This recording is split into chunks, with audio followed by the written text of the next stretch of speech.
Magandang araw mga kapintig. Ako si Atina Kalyangan. Kasama ko sina Sir Adam Mari at Miss Rian Aquino. Welcome sa ating special episode kung saan tatalakayin natin ang isang napakakulay na mitolohiya mula sa sinaunang Ehipto. Yes, ang ating akda ngayon ay ang storya ni Isis at Osiris, isa sa pinakakilalang kwento ng pag-ibig, sakripisyo at ang hustisya.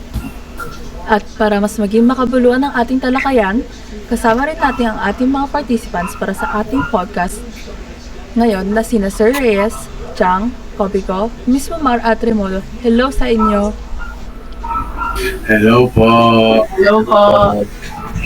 Mukhang excited na lahat ah. Sige, huwag na natin patagalin pa. Sa tingin ng lahat, masaya siya. Sa mga posts niya sa Facebook, sa Instagram, puro ngiti, puro saya. Pero ang hindi alam ng karamihan, araw-araw siyang may pinagdadaanan. Lumalala ang anxiety niya at pakiramdam niya. Mag-isa lang siya sa mundo. Kahit surrounded siya ng tao, tahimik siyang lumalaban. At sa likod ng bawat ngiti, may kwento ng pagod, takot at pag-asa. Akala mo masaya siya, pero sa totoo lang, pilit lang niyang pinaglalaban maging okay. Tapos biglang, may lumapit sa kanya na lalaki. Tahimik lang sa una, tapos marang nagtanong, okay ka lang ba? Hindi siya ngumiti, hindi nagsalita. Ramdam ng lalaki na mabigat ang loob niya.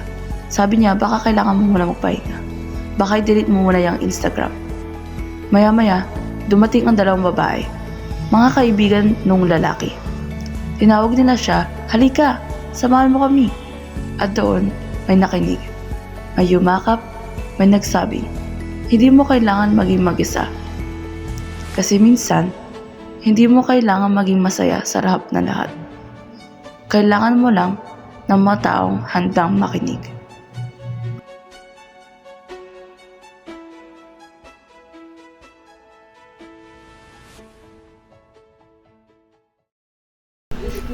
Hello muli sa inyo mga kapatid. Simulan na natin ang pamagat ng ating akda at ang Isis at Osiris. At ang ating panitikan na ito ay isang uri ng mitolohiya. Nakaka-excite, di ba? Tama, bagamat wala ito eksaktong taon ng pagkakalathala, ito ay nagmula sa sinaunang Ehipto at ang layunin nito ay ipakilala ang pinagmula ng kaayusan at paniniwala ng mga Ehipsyo tungkol sa kabilang buhay. Ipinapakita ang pag-ibig at katapatan ni na Isis at Osiris at ang pagtatagumpay na kabutihan kontra sa kasamaan. Kumbaga, kahit noong unang panahon pa, uso na ang loyalty goals.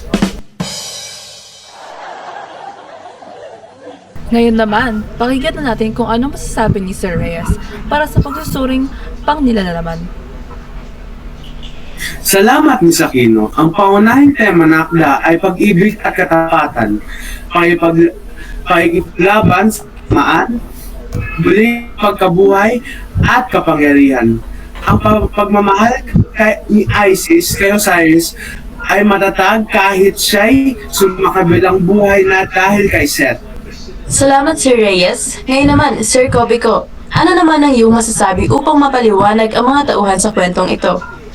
Sige ba, ang mga tauhan ay sina Isis, ang Diyos ng mahika, Osiris, ang Diyos ng buhay at kamatayan, Seth, ang kapatid ni Isis at Osiris, punong-puno ng inggit, si Nephthys na tumulong kay Isis at si Horus na nakiganti para sa kanyang ama na si Osiris.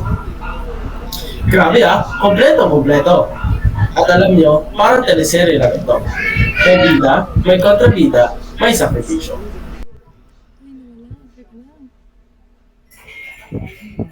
Oo nga eh, pero ang pinagkaiba lang dito, may mahika at mga Diyos talaga ang mga bida.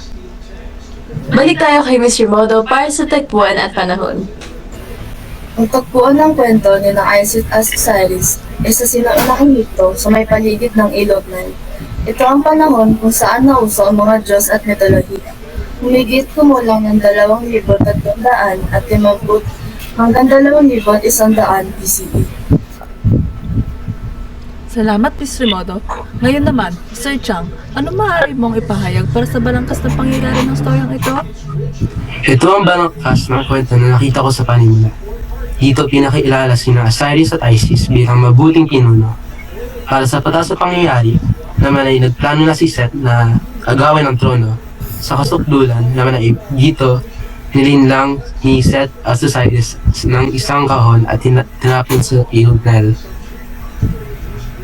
Sa pababang aksyon, dito hinanap ni Isis ang katawan ng asawa kung saan at dito niya binuhay muli si Osiris gamit ang kanyang mahika. Para sa wakas, nilabanan ni Horus na anak ni Isis at Osiris si Seth upang ibigay ang hostisya para sa kanyang ama. Grabe! Parang epic movie talaga ang dating nito. Sa buhay minsan, tinatakpan natin kung ano talaga ang nararamdaman natin. Katulad ni Kobe, laging may ngiti, pero sa likod ng maskara, may lungkot at takot na di niya masabi. Hanggang isang araw, sa isang simpleng tawa, sa isang harutan kasama ang mga kaibigan, natanggal ang maskara. At doon nagsimula ang totoo. Ang mga ngiti, hindi na peke. Ang mga kwento, hindi na tago. Dahil minsan, kailangan lang natin ng taong makakaintindi para maramdaman natin hindi tayo nag-iisa. Mental health matters. Let's talk about it. Ayan! Welcome back! Ngayon, dumako naman tayo sa pagsusuling pangkaisipan. Miss Momar, unahin naman kita. Sa bisa sa isip, pinapaalala ng akda na ang buhay at kamatayan ay may kahulugan. May hustisya at pananampalataya na mas mataas pa sa kapangyarihan ng tao. Salamat, Miss Momar. Ikaw naman, Sir Chang. Ano naman ang iyong masasabi? Sa bisa sa damdamin, talagang nakakalungkot ang pagkamatay ni Osiris. Pero nakaka-inspire ang sakripisyo at pagmamahal niya sa Isis. At sa huli, nagbigay ito ng pag-asa na nanaig ang kabutihan. Kung iisipin mo, parang sinasabi ng kwento na walang forever sa buhay, pero meron sa pag-ibig. At para mas malinaw pa, pakinggan natin si Sir Kopiko para sa buot ng ating kwento. Si Osiris ay isang mabuting hari ng Ehipto. Ngunit dahil sa inggit ng kanyang kapatid na si Seth, siya ay pinatay at ang kanyang katawan ay pinira-piraso at itinapon. Hindi sumuko si Isis. Hinanap na ang katawan ni Osiris at ito ay kanyang binuo muli. Nabuhay si Osiris ngunit siya ay naging hari na ng kabilang buhay. Agad-tuluyan umalis si Osiris, nagkaroon sila ng anak na si Horus.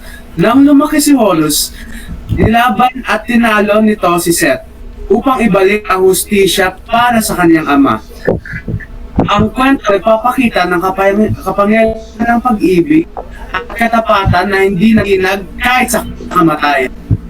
Napakaganda ng aral ng mitolohiyang ito, di ba? Hindi lamang ito tungkol sa buhay at kamatayan, kundi nagpapakita na rin ito ng tunay na hulugan ng katapatan at hustisya.